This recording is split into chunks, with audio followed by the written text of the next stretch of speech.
1945년 8월 6일 이 히로시마에 원자폭탄이 떨어졌습니다. 여러분, 이 원자폭탄이 떨어진 것은 일본이 계속해서 침략을 하고 일본이 계속해서 많은 사람들에게 고생을 하게 하고 많은 민족을 고통스럽게 했기 때문에 이제 미국이 정말 전투기를 보내가지고 원자폭탄을 완전히 히로시마에 떨어뜨렸습니다. 그런데도 일본이 항복을 하지 않으니까 8월 9일 날 나가사키에 다시 폭탄을 터뜨렸습니다. 그랬더니 8월 15일 날 히로히토 일본 천황이 항복됐을까? 항복됐어. 항복을 했어. 그리고 난 다음에 1910년 한일 합방이 되고 1945년도까지 사실 우리 힘으로는 독립할 수가 없었습니다. 그런데 미국에서 원자탄 2발을 터뜨려주고 난 다음에 히로히토 황제가 완전히 항복을 하고 두 손을 들었을 때 비로소 8월 15일 광복을 맞이하게 된 것입니다. 여러분, 사실 우리나라 민족은 힘이 없었습니다. 물론 독립운동은 했었지만 그러나 그것 가지고 우리나라가 독립이 될 수가 없었습니다. 그런데 미국의 도움으로 완전히 우리나라가 독립을 해서 이제 광복을 경험하게 됐고 80년 동안 하나님께서 우리나라를 번성케 했습니다. 여러분, 만약에 이 광복절에 관한 설교를 하지 않으면 아마 여기 계신 분들은 이 광복에 대해서 전혀 생각 안 하고 넘어갈 가능성이 많습니다. 그래서 이 광복 80주년을 맞이해서 오늘 저는 정말 광복 80주년과 한국교회 사명이라 하는 그런 말씀을 가지고 오늘 전하려고 합니다. 자, 한국교회 사명은 어떤 것일까요? 첫 번째로는 역사를 인도하신 하나님께 감사해야 된다. 여러분, 1910년 한일 합방이 되고 난 다음에 우리나라에게는 자유가 없어졌습니다. 어떤 자유가 없어졌습니까? 언론, 출판, 집회, 결사의 자유가 없어졌습니다. 여러분, 지금 우리는 카톡 검열하는 것만 가지고도 우리는 얼마나 지금 불편합니까? 그래서 시그널로 옮겨놓고 거기다가 뭐 마음대로 얘기하려고 했는데 또 거기는 또 카톡처럼 그렇게 쉽게 되는 게 아니더라고요. 정말 카톡 검열 하나만 하는데도 그렇게 불편한데 그 당시에는 어땠습니까? 완전히 신문을 폐간시켜버렸습니다. 대한매일신보, 황성신문, 오늘날로 말하면 조선일보, 동아일보를 폐간시켜버렸습니다. 그리고 거기에 나와 있는 그 언론 기사들을 계속해서 검열합니다. 그리고 거기서 잘못 저항하는 사람들은 감옥에 넣어놓고 투옥시켜놓고 말할 수 없는 고문을 행했습니다. 여러분, 이 1910년 한일 합방이 되고 난 다음에 완전히 우리 국권이 완전히 박탈됐을 때 제일 먼저 박탈됐던 것이 바로 언론의 자유였습니다. 말을 제대로 할 수가 없었습니다. 어디 가서 속삭였다가도 그 속삭임을 들었던 사람들이 신고를 해버리면 그 사람은 감옥에 가서 옥고를 치러야 했습니다. 그만큼 1910년 이후로 우리나라는 엄청난 어려움을 겪었습니다. 뿐만 아니라 교육은 어땠습니까? 완전히 이 일본어 교육을 하고 그리고 조선어를 폐지했습니다. 그래서 모든 공공단체에서는 일본어로만 해야 그 모든 것들을 할 수가 있었습니다. 그리고 한국의 역사를 부정하고 일본 위주의 역사를 그렇게 했었습니다. 여러분, 우리가 이 교육을 한국적인 상황에서 받아야 되는데 일본 사람들이 와가지고 역사를 왜곡해서 그렇게 교육을 한다고 하면 거기서 들었던 사람들은 어떻게 됩니까? 그대로 사람들이 받아들일 수밖에 없어요. 예를 들어서 지금 좌파 역사관을 가진 사람들이 6.25라든지 이런 것을 하게 되면 이 북에서 남침을 한 건데 남에서 북침했다라고 그렇게 가르치면 어때요? 지금 자라나는 아이들은 그렇게 생각할 수밖에 없어요. 그래서 우리 자라나는 아이들은 지금 이승만 대통령에 대해서 어떻게 배우고 있습니까?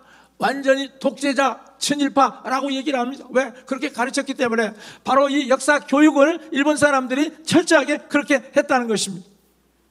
그뿐만 아니라 경제적으로도 엄청난 불이익을 받았습니다. 왜냐하면 땅과 자원을 다 빼앗겼습니다.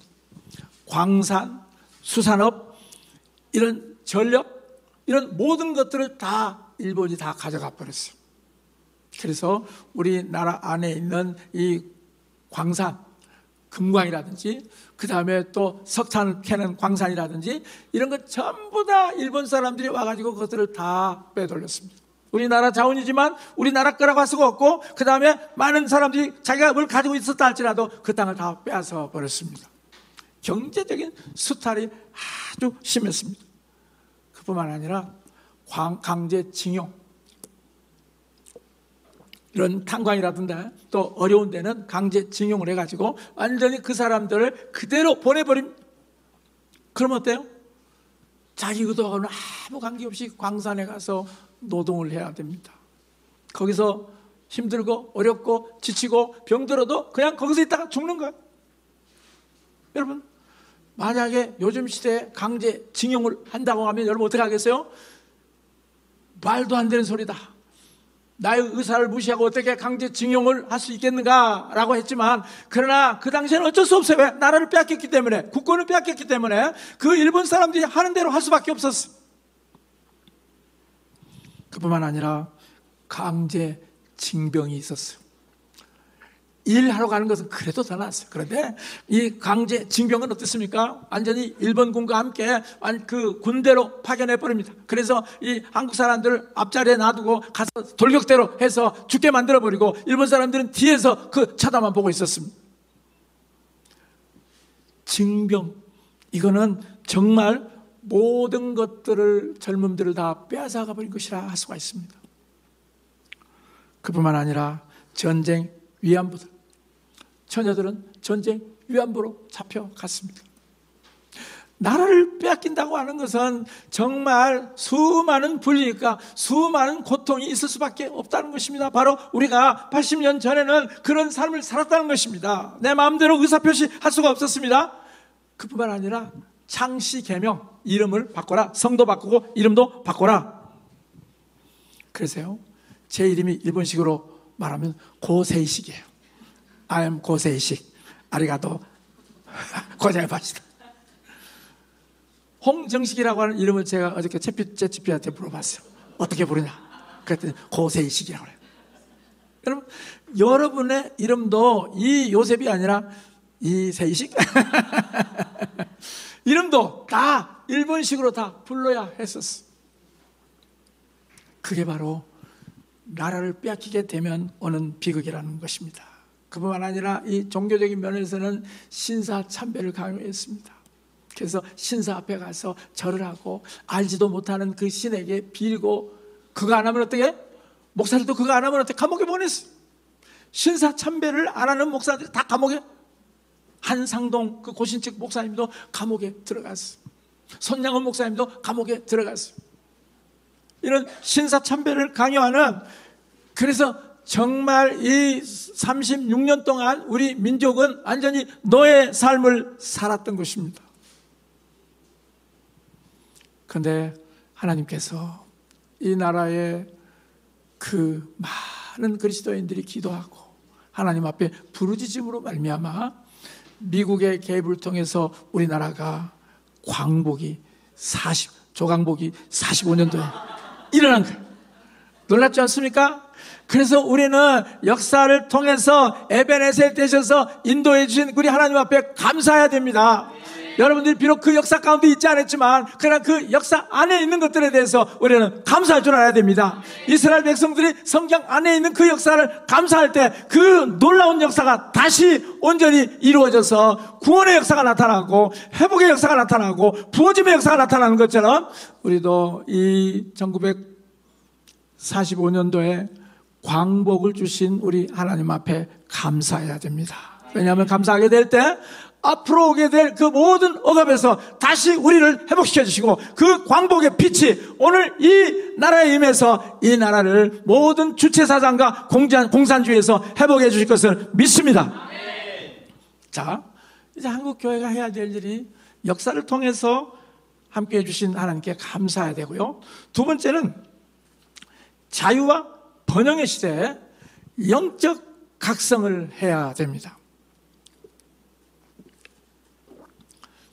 참 한국은 6.25 동란 이후에 그 어려운 전쟁의 참화를 잘 이기고 또 이승만과 박정희 대통령을 통해서 이 나라가 잘 이렇게 발전해 나갈 수가 있었습니다. 그래서 1980년도에 이 민주화와 그 다음에 산업화가 이루어져서 정말 우리나라는 세계 역사상 전례 없는 나라가 됐습니다. 선거를 통해서 대통령을 뽑을 수 있는 민주화가 정착이 됐고요. 뿐만 아니라 산업화가 이루어져서 세계 10대 경제 대국에 들어갔습니다. 여러분, 저처럼 그 가난한 시대를 겪어본 사람들은 지금 이루어지고 있는 대한민국의 그 모든 풍요한 상태를 보면 야, 어떻게 저렇게 될 수가 있는가? 아니 어떻게 정말 석유 한 방울도 안 난 나라가 어떻게 저렇게 자동차를 만들고 컴퓨터를 만들고 조선업의 세계 1위가 되고 그리고 건설을 하면서 세계 놀라운 건물들을 다 짓고 그리고 젊은이들이 나가서 세계에 나가서 엄청난 그 한국의 전도사들이 된 것을 보면서 어떻게 저런 나라가 될 수가 있겠는가 정말 감사해요. 왜? 왜냐하면 우리 어린 시절에는 상상하지도 못했던 일들이 일어나기 때문에 그렇습니다. 그래서 하나님은 우리나라에게 자유와 번영을 주었습니다. 그런데 문제는 이 자유와 번영이 주어졌는데 그것에 대한 감사와 그것에 대한 하나님을 향한 더 친밀감이 생겼어야 되는데 자유와 번영이 주어지고 난 다음에 사람들이 이제 영적으로 둔해져 버렸습니다. 옛날에는 붕해다 그러면요 사람들이 꽉꽉 찼어요. 가서 그 부흥에 참석하고 난 다음에 얼마나 많은 사람들이 눈물을 흘리면서 회개하고 기뻐했고 또 성령 세례를 받고 사람들이 너무 좋아하고 하는 그런 모습들이 너무 많았었습니다. 그런데 지금은 어때요? 집회를 하자고 해도 사람들이 오지를 않아요. 왜요? 별로 흥미가 없어요. 여러분, 이 자유와 풍요가 하나님의 축복인데 자유와 풍요가 계속해서 느슨해지면 결국 그것이 하나님을 떠나는 계기가 된다는 것입니다. 그래서 우리는 자유와 풍요로움 속에서도 영적 각성을 해야 된다는 것입니다. 영적 각성을 해야만 우리들이 더 놀라운 다음 단계로 나갈 수가 있는데 자유와 풍요에 머물러서 더 나가지를 못하고 이제 교회가 점점 침체에 들어갔습니다. 그래서 많은 교회가 뭐 총동원 전도를 하고 그 다음에 무슨 세미나도 하고 열심히 하지만 사람들이 별로 그것에 대해서 반응을 보이지 않습니다. 왜요? 전략적으로 지금 시대에 맞지 않기 때문에 그렇습니다. 옛날에 했던 그 전략은 더 통하지 않습니다. 옛날에는 사형리를 가지고 가서 전도를 하게 되면 사람들이 눈물을 흘리면서 영접을 했어요. 그러나 이제 그 사형리를 가지고 전도를 해보면 어때요? 사람들이 그거 나 10번째 들은다고 나 다 안다고 그래요. 사람들에게 그 모든 것이 다 이제 드러났다고 한다면 새로운 전략이 와야 되지 않겠습니까? 그런데 교회는 새로운 전략이 없이 계속해서 그냥 옛날에 해왔던 것들을 답습하는 데 그쳐버린다는 것입니다. 이제 자유와 번영 속에서 더 풍성함을 유지하려면 영적 각성을 해야 되는데 제가 보기에는 내가 누구인가 하는 정체성을 바로 가르쳐줘야 됩니다. 베델 슈퍼내처럴 스쿨을 가면 8개월 동안 정체성 훈련을 한다는 것입니다. 그래서 8개월 동안 사람들이 그 정체성 훈련을 하게 되면 자기가 하나님 앞에서 누군가를 바로 알게 되는 거예요. 그래서 이 베델 슈퍼내처럴 스쿨을 갔다 온 사람들은 세계 어디를 가더라도 자기 정체성대로 살아간다는 겁니다. 가서 기적과 표적을 일으킨다는 것입니다. 가서 하나님의 강력한 살아있는 말씀을 증거하고 또 그곳에서 교회를 만들어서 그와 같은 놀라운 역사를 행한다는 것입니다. 여러분, 지금 이 영적 각성이 이루어야 될 부분은 어떤 것이냐면, 옛날에는 교회 가면은 잘 먹고 잘 살고 삼박자 축복을 받는다라고 그렇게 해서 사람들이 열심히 교회 나와서 삼박자 축복을 받았어요. 그리고 받고 난 다음에는 그 다음 단계가 없는 거예요. 그러니까 사람들이 교회를 떠나는 수밖에 없었어요. 그러나 그 사람들에게, 이제 이 삼박자 축복을 아는 사람들에게 당신이 하나님 앞에서 누구인가를 안다고 한다면, 정체성을 알고 그 다음에 그 정체성과 부르심을 알게 된다고 한다면, 완전히 옛날에 가졌던 그 모든 축복과 함께 다음 단계를 이끌어 나갈 수가 있는데, 한국교회가 그런 전략으로 아직 나가지를 못하는 것 같아요.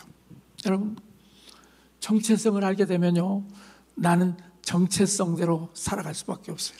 저를 처음에 너는 나의 악기다 라고 했을 때 저는 노래를 부를 수밖에 없었어요. 왜? 하나님이 나를 그렇게 만들었기 때문에 나는 어디를 가든지 노래할 수밖에 없어요. 그래서 저는요, 어디를 가든지 노래를 부르면 사람들이 내 옆에 와서 같이 은혜를 받고 그 사람도 나와 같은 믿음으로 불타오르게 할 수가 있었어요.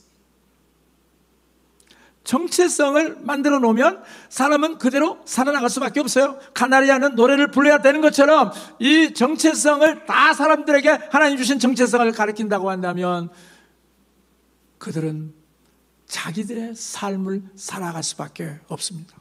그리고 어디서 내가 그 부르심을 이룰 것인가 하는 그런 것들을 계속해서 전략적인 계시를 받는다고 한다면, 그리스도인들은 어느 교회에 속했든지 속하지 않았든지 하나님 나라를 이 땅에 온전히 펼치는 사람들이 될 수가 있다는 것입니다. 여러분, 그래서 이 정체성을 알고 부르심을 알면 항상 하나님한테, 하나님, 내가 오늘 이루어야 될 하나님의 뜻은 무엇입니까? 물어보는 거예요. 그래서 이 사람들이 어느 목사의 눈치를 보지 않고 어느 교회의 눈치를 보지 않냐고 하나님이 주신 정체성과 부르심과 지혜와 계시를 가지고 어디든지 똑같이 교회에서도 그렇게 살고 바깥에서도 그렇게 살 수 있는 그런 영적 각성이 이루어져야 된다는 것입니다. 이런 영적 각성이 이루어지지 아니하면 그 다음 단계로 나갈 수가 없습니다. 그래서 저는 이제 이 한국 교회가 이 자유와 번영의 시대에 정말 하나님으로 충만해지려면 영적 각성이 따라야 되는 것인데, 하나님이 주신 그 정체성과 부르심으로 나가야 됩니다. 그래야 이 어려운 시대를 이겨나갈 수가 있습니다. 그 다음에 이제 한국교회가 한국교회 유업을 회복시켜야 됩니다. 자, 우리에게는 정말 놀라운 유업이 있습니다. 기도의 유업이에요. 그래서 항상 WRI 스피커들이 와서 하는 얘기를 들어보면, 제가 어떻게 공자 앞에서 문자를 쓸 수가 있겠습니까? 기도에 관해서 한국 사람들 앞에서 제가 무슨 기도를 가르칠 수가 있겠습니까? 왜냐하면 그만큼 한국의 기도는 세계를 변화시켰기 때문에 그래요. 그래서 정말 1970년도, 80년도 세계 기라성 같은 목사님들이 이 오살리 순복음교회에 와서 한국교회 기도의 영성을 배워갔어요. 그래서 그들은 한국교회의 기도는 강력하다고 하는 것을 알았습니다. 자, 우리에게는 그런 기도가 있어요. 기도라고 하는 유업, 다른 것보다도 기도를 잘할 수밖에 없는 그런 놀라운 유업이 부어졌어요. 그런데 이제 그 기도의 유업이 있는 이 나라가 지금은 기도를 잘 안 하게 됐어요. 왜 그럴까요? 왜냐하면 기도도 발전을 해야 되는데 늘 옛날 같은 부르짖는 기도, 늘 똑같은 천편일률적인 기도를 하니까 이제 젊은 세대는 그렇게 따라가지를 않게 됐습니다. 결국 이 기도도 하나님의 음성을 듣고 전략적인 기도를 해야 기도가 재미가 있고 기도가 응답이 있는데, 그냥 한번 모여서 쪼야 하고 하는 그 불받는 기도, 그것만 하니까 그 다음 단계가 안 나가는 거예요. 그런데 정말 하나님의 음성을 듣고 기도를 하면은 그 기도가 아주 전략적인 기도가 돼요. 기도를 하니까 청와대 앞에 가서 기도해라. 거기서 어떻게 기도해야 됩니까? 3시 방향을 향해서 기도를 해라. 3시 방향으로 기도를 하고 난 다음에 그럼 다음에는 어떻게 해야 됩니까? 거기 가서 그 3시 방향에다가 내가 너에게 말한 것들을 기름을 뿌리라. 여러분, 이제 우리가 기도를 할 때 하나님의 음성을 듣고 전략적인 기도를 하게 되면 그 기도가 발전이 되고 그 기도를 통해서 이루어지고 그 다음에 성취가 되어져 가는데, 그거 없이 그냥 나 혼자서 시컷 기분풀이하는 그 기도를 가지고는 더 이상 기도가 성장할 수가 없다는 것입니다. 그래서 이제 이 한국교회 기도의 유업을 회복해야 되는데, 옛날 그 부르짖는 기도 필요합니다. 그런데 그 위에다가 이제 전략적인 기도, 하나님의 음성을 듣고 나아가는 그런 전략적인 기도로 완전히 유업을 회복해야 됩니다. 그래서 우리 다음 세대는 이제 옛날에 그 놀라운 유업, 왜냐하면 제가 보니까 우리 아들들은 결국은 음악이라고 하는 유업을 가지고 하니까 잘할 수 있더라고요. 이번에 뚝섬 거기에 이제 대성이 노래 광복의 빛, 그 노래 코리안 드림, 그걸 이렇게 가서 참석을 했는데 보니까 한 10,000명이 왔나? 근데 보니까 그 노래를 하는데 전부 다 기립박수 나면서 만세! 만세! 그러더라. 그러니까 그 노래가 사람들을 터치를 하는 거예요. 그래서 제가 그걸 보면서 야, 우리 아들은 좀 음악하기를 잘했다, 그런 생각을 했어요. 결국 뭐냐면 그 안에 있는 그 유업이 있기 때문에 그걸 잘할 수밖에 없다는 거예요. 마찬가지예요. 한국 사람들에게 있는 이 기도의 유업이 있기 때문에 이제 이 기도의 유업을 발전시켜서 정말 그 기도로 역사를 창조하는 그런 놀라운 한국교회가 될 것을 선포합니다. 그 다음에 또 한국교회 유업은 선교예요.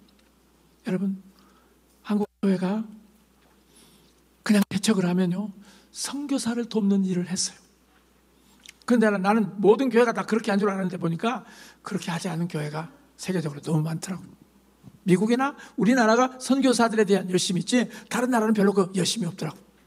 근데 우리나라는 성령이 너에게 임하면 너희가 땅끝까지 증인이 되리라 하는 그 말씀을 듣고 보내는 선교사 아니면 가는 선교사로 그렇게 작정을 했어요. 그래서 선교사를 많이 보냈어요. 그래서 한국의 선교사가 가는 곳곳마다 놀라운 일들이 일어났어요. 왜냐하면 한국의 건설업자들이 나가면 그 건설업자들과 함께 선교사들이 나갔어요. 가서 그 사우디 황량한 벌판에서 예배하고 같이 찬양하면서 그들의 그 어려운 마음들을 위로해주고 격려해 줬을 때 그 사우디 건설 현장에서도 그 많은 건설업자들이 정말 새 힘을 얻고 그 놀라운 일들을 완수할 수가 있었어요. 정말 한국의 선교사들은 가는 곳곳마다 놀라운 일을 했어요. 근데 이제는 선교사 지원생들이 별로 없어졌어요. 이제는 선교사 지원생들이 더 이상 안 된대요. 그래서 선교 한국 모임 요즘 해요? 선교 한국이 없어져 버렸어요. 옛날에는 선교 한국 하면 몇천 명이 가서 내가 가겠습니다, 나를 보내셔서 주여 내가 여기 있사오니 그렇게 했는데 이제 선교사 지망생들이 없어졌어요.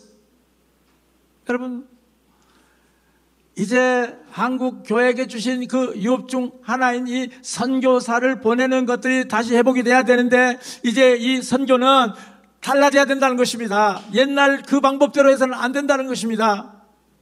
이제는 하이디 베이커와 같은 전도를 해야 가서 나라를 변화시키고 가서 지역을 변화시킬 수가 있다는 거예요. 그냥 여기서 배운 전통적인 선교 방법으로 해가지고는 그 사람들을 전도하려면 너무 오래 걸려요. 그런데 이 하이디 베이커랑 이런 분들이 했던 일은 뭡니까? 가서 성령을 받고 성령이 임하면 같이 방언하고 그리고 하나님의 놀라운 능력의 역사를 나타내니까 어때요? 부족들이 완전히 변화되어 버린다는 것입니다. 저희 그 하이디 베이커 그 현장에 2번이나 가봤는데 예수 영화를 틀어놓고 그리고 그 예수 영화를 보고 여기 있는 예수님한테 나오면 여러분 병 고침을 받을 수 있다 그러니까 다 나오더라고요. 그리고 기도를 해주니까 어때요? 눈먼 자들이 눈을 뜨는 거예요. 귀머거리 귀가 열리는 거예요. 그랬더니 그 부족 전체가 다 예수님을 믿어버려요. 여러분, 지금 하는 이 전도, 지금까지 이 한국교회 선교사들이 잘했어요. 그런데 이제는 성령이 임하는 전도, 성령의 은사가 나타나는 전도, 그리고 하나님의 그 매니페스테이션이 나타나는 그런 이 현장 전도가 되지 않으면 더 놀라운 역사가 안 나타난다는 것입니다. 그래서 이제 이 한국교회 선교, 이 욥을 살려야 되는데 이제는 성령이 임하는 선교로 바꿔줘야 됩니다. 성령의 은사가 나타나는 선교로 바꿔줘야 됩니다. 예언의 은사가 나타나서 삶의 그 문제를 해결해버리는 그러한 예언 선교가 일어나야 될 것을 선포합니다. 한국의 그 유업들이, 기도의 유업들이 전략을 새로 해서 다시 이제 우리 다음 세대를 통해서 나타나야 되고요. 그리고 선교의 유업이 이제 성령의 부어짐의 선교로 바꿔줘야 돼요. 그래야 세상을 변화시킬 수가 있습니다. 그 다음에 네 번째는 한국교회는 말씀의 유업이 있습니다. 얼마나 많은 사람들이 말씀을 좋아합니까? 그래서 성경 통독하는 거, 그 다음에 일주일에 어떻게 성경 읽는 거, 그리고 뭐 매일 성경, 뭐 성경 공부 방법이 얼마나 많은지 몰라요. 우리나라는 말씀을 사모하는 유업이 있습니다. 그런데 문제는 뭐냐면 그 말씀의 유업 너무 좋았는데 이 말씀이 살아 움직이게 하는 그런 유업으로 바꿔줘야 돼요. 무슨 얘기냐면 이제는 이 성경 말씀을 하나님이 주신 음성으로 듣고 그 음성을 활용할 때 마치 그 말씀 앞에 귀신이 떠나가고 그 말씀 앞에 사람들의 삶이 새로워지고 하는 그러한 이 말씀의 날선 검을 활용할 수 있는 방법으로 바꿔질 때 하나님의 말씀은 살아있고 능력있고 좌우의 날선 검처럼 강력하다고 하는 것을 가르쳐줘야 돼요. 너무나 많은 사람들이 읽는 것에 만족해요. 그게 아니라 하나님의 말씀은 검처럼 사용하라고 주신 겁니다. 그래서 이제 정말 그 말씀의 유업 우리들이 받아들일 때 정말 이제 이 말씀을 내게 듣는 것으로만 끝날 것이 아니라 이 말씀을 활용해서 사람들의 삶을 향해서 그들의 영을 터치하고 그들의 삶을 터치하는 살아있는 말씀 운동이 일어나야 됩니다. 그것이 바로 우리에게 주신 유업이에요. 살아 움직이는 레마의 말씀을 듣고 활용하게 될 때 우리는 그 말씀의 유업의 축복이 넘쳐나게 될 것입니다. 정말 한국교회에게 주신 유업은 기도의 유업, 선교의 유업, 말씀의 유업 다 좋은 것이었습니다. 그런데 이제는 업그레이드가 돼야죠. 그래야 온전히 세상을 변화시킬 수가 있습니다. 그 다음에 네 번째는 교회의 사고방식이 바꿔져야 됩니다. 자, 첫 번째는 감사, 한국교회가 역사를 통해서 인도해 주신 하나님께 감사라고 그랬죠. 두 번째는 자유와 번영의 시대 때 영적 각성을 해야 되고, 세 번째는 한국의 유업을 회복시켜야 되고, 네 번째는 교회의 사고방식이 바꿔져야 됩니다. 정말 한국교회는 많은 신학교를 만들어서 목사를 배출했던 거, 그것이 한국교회 부흥의 원동력이었습니다. 그래서 진짜 신학교가 많아요. 약국처럼 대한예수교 장로의 합동보수 신학교, 대한예수교 장로의 통합 장로교회 신학교, 뭐 통합이나 합동이나 똑같은 말인데 말만 이렇게 앞뒤로 바뀌어가지고 그런 신학교, 그 다음에 뭐 보수, 뭐 백석, 그 다음에 또 뭐 진보, 뭐 별 그 신학교들이 참 많아요. 그래서 많은 목사님을 세워서 사람이 있기 때문에 한국교회가 부흥을 했어요. 그런데 이제 한국교회가 한 140년, 선교사 들어온 지 한 140년 되니까 이제는 목사가 있어도 이제는 자리가 없는 거예요. 그래서 많은 신학교들이 지금 이제 신학생 모집이 잘 안 된다는 거예요. 여기에서 뭐가 문제가 생겼어요. 옛날에는 목사를 많이 배출해 놨기 때문에 그 사람들이 같이 연합해서 교회를 부흥시켜 놨는데 유치부 전도사, 유년부 전도사, 중고등부 전도사, 이런 전도사들이 많이 있었는데 이제 신학교를 나가도 신학교를 졸업해도 갈 데가 없어. 왜? 한국계 50% 이상 주일학교가 없어져 버리니까. 안 되는 거예요. 결국은 이렇게 안 될 때 뭔가를 생각을 해야 되는데 실제로 지금 더 이상 이 방향이 제시가 안 되는 거예요. 그런데 오중 사역을 하게 되면 이 문제가 해결이 될 수 있어요. 왜? 사역자들이 5명이 될 수 있잖아요. 옛날에는 담임 목사 혼자서 했다고 하지만 이 오중 사역을 하게 되면 이 5사람이 교회에서 섬길 수가 있잖아요. 여러분 한번 생각해 보세요. 지금까지 정말 조영기 목사님을 통해서 엄청난 부흥을 이루었던 거 우리는 감사를 해야 돼요. 또 옛날에 그 부흥사들 이천석 목사님 같은 분들, 그런 분들을 통해서 많은 사람들이 전도가 됐어요. 그런데 그것들을 바라보면서 우리가 분석을 해야 되는데, 이제 한 사람의 설교만 듣고 자라나는 사람들의 신앙이 얼마나 편협한가에 대해서 우리는 알 수가 있어요. 예를 들어서 아주 비판적인 설교를 하는 교회에 다닌 사람들은요, 완전히 그 사람 얘기만 듣고 모든 것을 비판적으로 봅니다. 그리고 아주 거칠게 욕하는 목사님의 설교를 듣게 되면 또 그 설교를 듣고 사람들이 또 거칠어지는 거예요. 강단에서 어떤 메시지가 나가는가에 따라서 사람들에게 영향력이 주어지는데, 혼자서 그 모든 것을 감당하게 되면 결국 치명적으로 많은 좋지 않는 오염된 것들도 흘러보낼 수가 있다는 거예요. 설교라고 하는 것은 인격을 통한 진리이기 때문에 내 인격을 통해서 이 말씀이 나가기 때문에 결국은 영향을 끼칠 수밖에 없다는 겁니다. 그런데 그렇게 혼자서 열심히 했던 그 목사님들이 지금 어떻게 됐습니까? 다 폐병에 걸리기도 하고요, 그 다음에 암에 걸리기도 하고요, 그리고 엄청난 어려움을 많이 당해요. 왜? 혼자서 너무나도 많은 일들을 감당했기 때문에 스트레스를 받아가지고. 여러분, 성경에서 분명히 이 교회 제도를 5가지 직분을 주어서 이 오중 사역으로 성도를 세우게 했는데, 혼자서 모든 것을 다 세우려면 얼마나 어렵겠습니까? 예를 들어서 여러분들이 대학교 들어갔는데 한 교수한테만 모든 과목을 받는다고 생각해 보세요. 전문성이 있겠습니까? 똑같아요. 대학교를 들어갔더니 담임 교수가 하나 있어가지고 모든 과목을 다 가르치는 거야.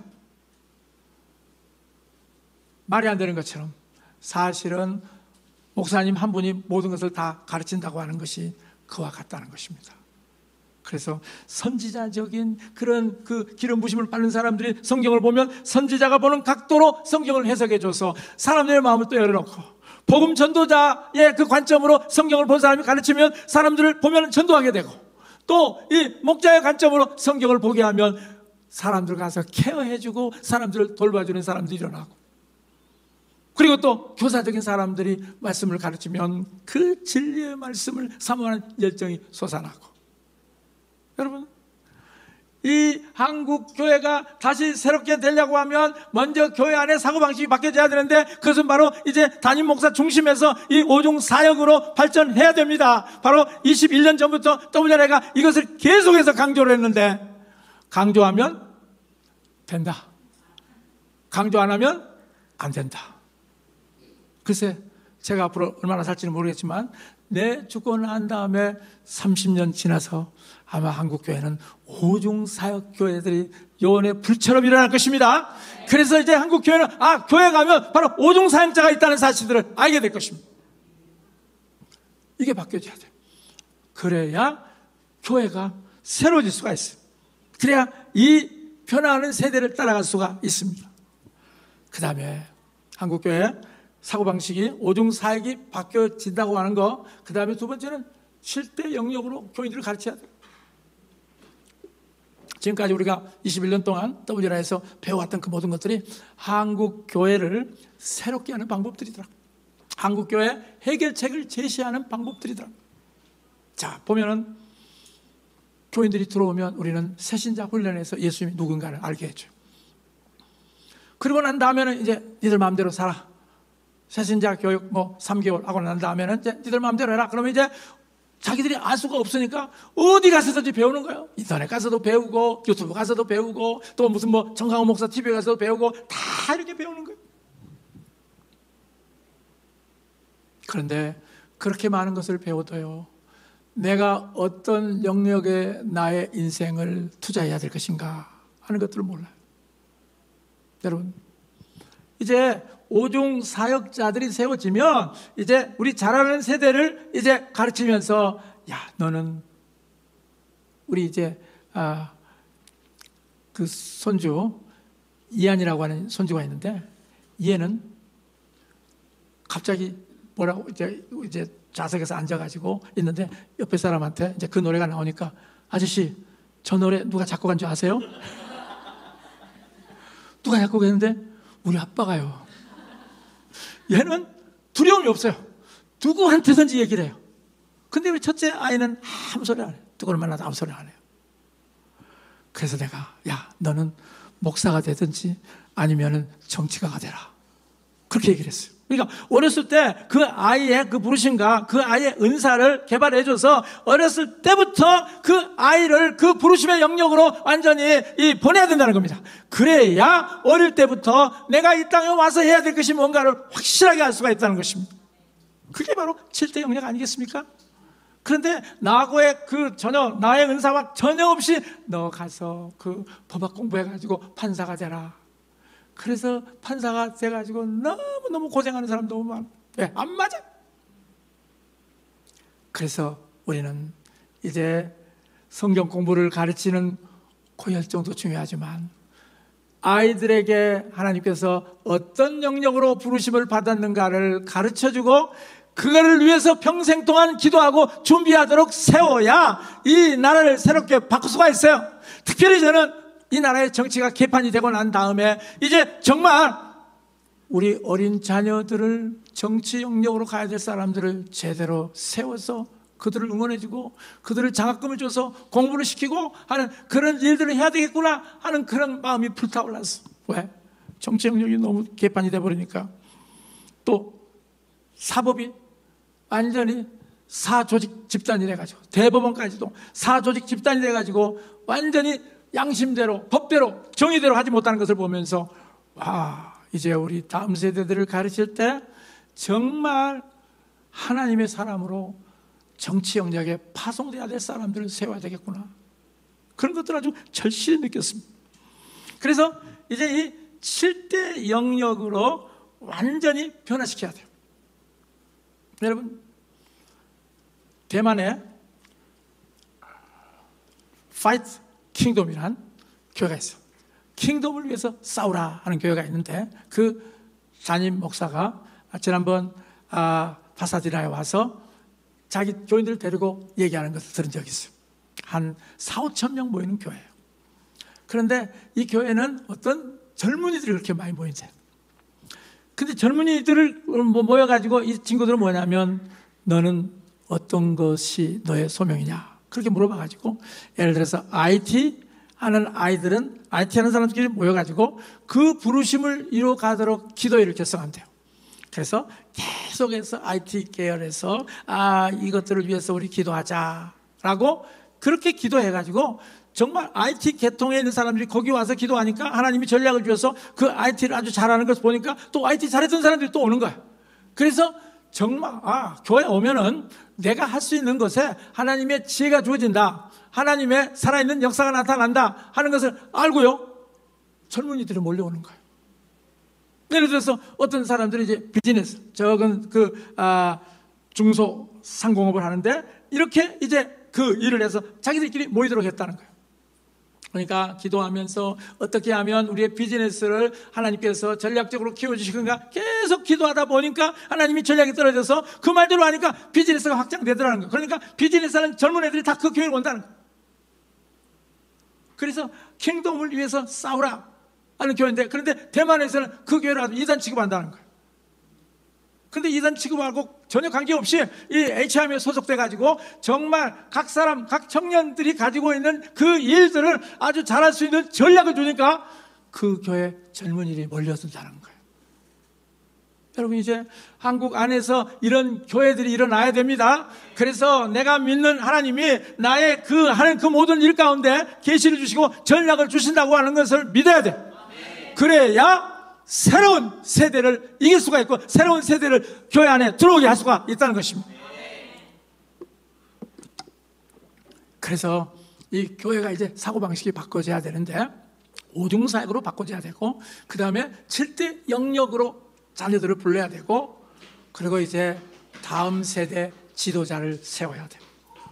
다음 세대 지도자를 세워서 다음 세대들이 정말 마음껏 할 수 있는 그러한 분위기로 바꿔줘야 된다는 것입니다. 그래서 이번에 제이 쿤만이 와가지고 자기가 그 감옥 안에서 예수 갱생 프로그램을 하다가 바꿔줬잖아요. 변화받았잖아요. 그리고 어머니를 용서하고 난 다음에 불을 받았잖아요. 분노여행이 떠나고 불을 받았잖아요. 그러면서 이번에 떠올려라에서 자기는 28년 전에 그 받았던 그 불을 꺼트리지 않도록 노력했다는 거예요. 여러분, 이 제이 쿤만 같은 젊은 세대들이 일어나야 됩니다. 그래서 28년 전 브론스빌 리바이벌에 가서 불을 받았던 거, 그 불을 받아가지고 와서 28년 그것을 꺼트리지 않도록 그렇게 노력했다는 거예요. 여러분, 우리에게 그 주신 불을 꺼트리지 맙시다. 그 불을 계속 지속 타오르게 합시다. 그래야 그 타오르는 불길 속에서 하나님은 엄청난 하나님 나라 일을 할 수가 있다는 것입니다. 근데 불을 꺼트리는 그 많은 것 중에 말로 불을 꺼트리는 경우들이 많아요. 집회하고 난 다음에 부부싸움이 많잖아요. 그렇죠? 은혜를 받고 난 다음에 부부싸움 오면 어때요? 불이 꺼지는 거예요. 그 다음에 또 말로 그 비판하는 거. 이번에 제이 쿤만 보니까 설교는 잘하는데 팔에 문신이 있어서 에이 틀렸다. 팔에 문신이 있어 틀렸다. 그러니까 이 문신 하나 이것 때문에 자기가 받았던 불들을 다 꺼트려버려.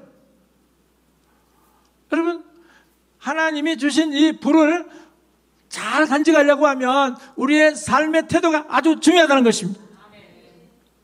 그뿐만 아니라 어린 이 다음 세대들에게 그 욥을 계승해주는 일을 했다는 겁니다.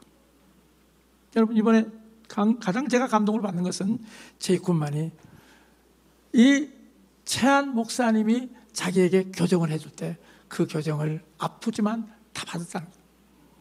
채한 목사님과 그 모든 뜻이 안 맞을 때 자기 뜻을 굽혔다는 거예요. 그러면서 정말 채한 목사님을 아버지로 모셨고, 그 아버지로 모셨기 때문에 뭐냐면 채한 목사님에게 주셨던 욥이 자기에게 다 왔어요. 여러분, 우리에게 그 욥이 지속이 될 수 있는 것은 어떤 것입니까? 바로 그 권위자들을 존중하게 될 때 그 욥이 오늘 우리에게 임하는 것입니다. 그래서 이 제이 쿤만이 정말 욥을 계승할 때 자기 옆에 있는 친구들이 큰 교회 목사들이 많다는 거예요. 그런데 걔들은 외톨이들이고 걔들은 고아들이라는 거예요. 근데 자기는 이 채한 목사님 아버지, 앞으로 캘리포니아 주지사가 될 아버지 모시고 있는 것을 너무너무 자랑스럽게 생각하는 거예요. 그래서 내년 1월 달에 오라고 그랬어요. 내년 1월 달에 오라. 그래서 같이 좀 불태우자. 여러분, 정말 이 제이 쿤만을 통해서 불을 28년 동안 꺼뜨리지 않고, 그 다음에 이 채한 목사님의 욥을 계승해서 이제 자기도 제가 보니까 말도 잘하죠. 그 다음에 실력이 뛰어나더라고. 그래서 그냥 채한 목사님 밑에 안 있고 자기가 나가도 굉장히 큰 선교단체를 하나 할 수 있겠더라고요. 그런데 전혀 가지 않고 채한 목사님 밑에서 계속해서 수종 들으면서 교정 받아가면서 결국은 그 욥을 받아내는 것을 보면서 와, 앞으로 이 제이 쿤만을 통해서 하나님이 하실 일이 많구나 하는 걸 느꼈어요. 여러분, 이제 우리 한국 교회도 그 욥을 계승하는 세대가 일어나야 돼요. 그래야 아브라함의 복이 이삭과 야곱을 통해서 발전될 수 있는 것입니다. 그런데 우리나라 같은 경우는 뭡니까? 이 설립자들을 무시하는 풍토예요. 자기가 두 번째 목사가 되면은 설립자들이 했던 것들 다 바꿔버려. 그러니까 어때요? 욥이 계승이 안 돼요. 그러면 그 밑에 있던 사람들이 또 다시 세 번째 목사가 됐을 때 어때요? 다 바꿔버려. 욥이 계승이 되질 않아요. 여러분, 그런데 정말 이 제이 쿤만은 욥을 계승을 했더라고요. 그리고 비전이 없으면 재정 공급이 안 오더라는 것입니다. 많은 사람들이 왜 돈을 안 주세요? 왜 하나님 나에게 물질의 축복을 안 주세요? 그렇게 얘기를 하는데 비전이 없는데 뭔 돈을 주느냐 이거예요. 꿈이 있어야 꿈과 함께 돈이 따라가는 것이지, 꿈이 없는데 무슨 돈이 오겠느냐? 여러분, 그렇습니다. 꿈이 있고 비전이 있는 그 사람들에게 하나님은 공급자가 되어주세요. 그래서 정말 우리 여기 있는 분들도 하나님 주신 꿈을 꾸세요. 하나님 주신 꿈을 꿀 때 보호와 공급하심이 주어집니다. 그냥 말로만 돈 달라고 하는 것이 아니라 하나님 앞에 기도하면서 이런 하나님 주신 꿈을 가지고 그 일들을 계속해서 나갈 때 공급해 준다는 것입니다. 사실 저 같은 경우도 이 WLI 그 다음에 이 HIM을 통해서 한국 교회를 변혁시켜야 된다고 하는 그 꿈을 받고 난 다음에 지금까지 하나님께서 공급해 주셨어요. 사실은 굉장히 우리 WLI를 운영한다고 하는 것이 쉽지가 않습니다. 한 7,500만 원 정도가 들어요. 7천만 원 했는데 한 500만 원이 더 들어갔어요. 왜 그러냐면 어떤 분한테 6개월 동안 350만 원을 보내라고 그랬어. 그 보내라고 말씀했을 때 아니 지금도 이렇게 어려운데 그걸 보내면 우리가 더 어려워지지 않겠습니까? 그랬더니 아니 내가 그걸 하면 채워주신다 그러더라고요. 그런데 진짜 우리가 지난달에 그 350만 원을 다 보냈었는데 하나님이 신실하게 채워주셨어요. 그러니까 하나님의 계시가 있고 난 다음에 순종하면 하나님이 채워주세요. 여러분, 우리 사고방식이 바뀌어져야 됩니다. 내 계획을 세우는데 하나님이 따라서 돈을 주는 것이 아니라 하나님의 꿈과 하나님의 계시가 내가 순종하게 되면 그것에 대해서 하나님이 재정을 공급하신다는 것입니다. 여러분들이 재정을 일으키시려고 한다면 하나님이 주신 꿈과 계시와 전략을 받으십시오. 그럴 때 하나님께서 놀라운 은총과 축복을 부어 주십니다.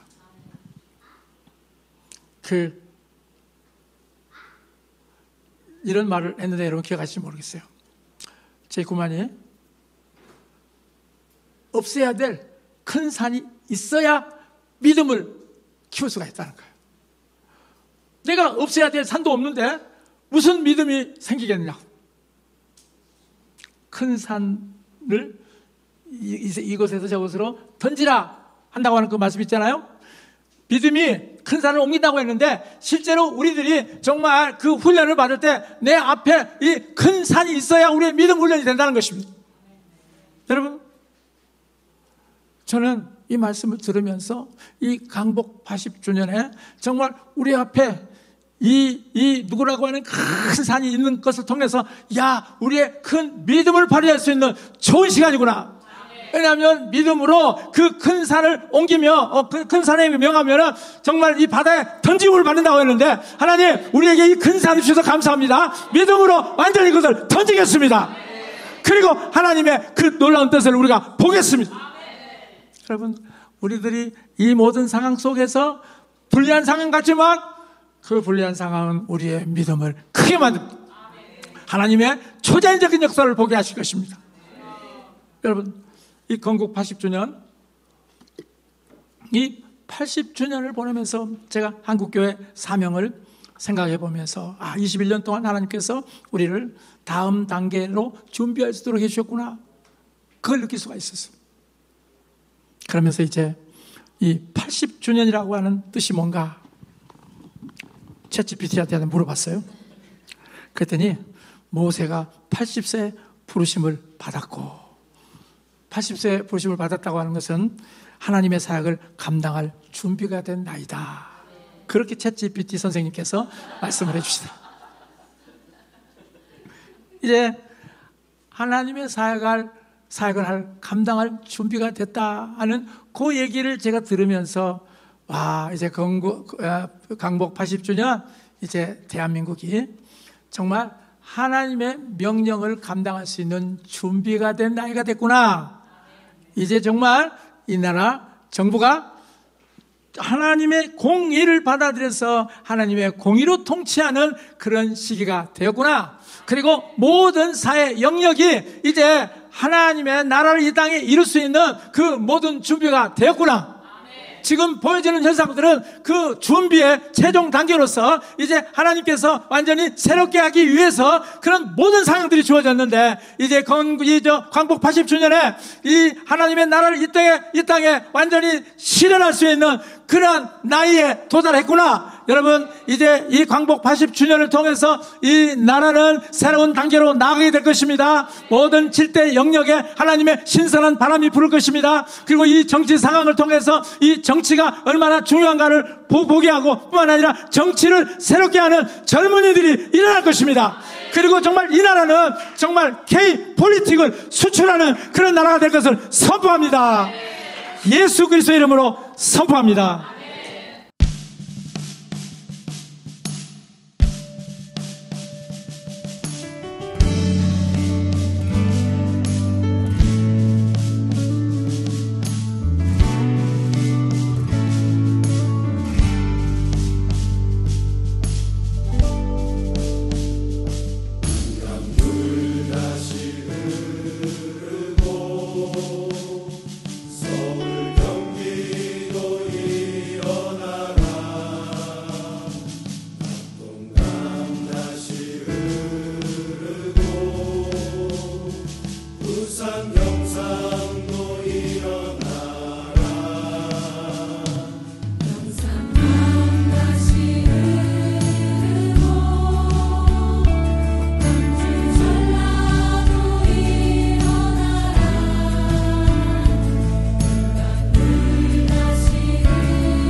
내 생명이 끊어지기 전에 굳건히 안전과 자유와 통일을 민주국가 안에서 성립된 것을 눈으로 보자는 것입니다.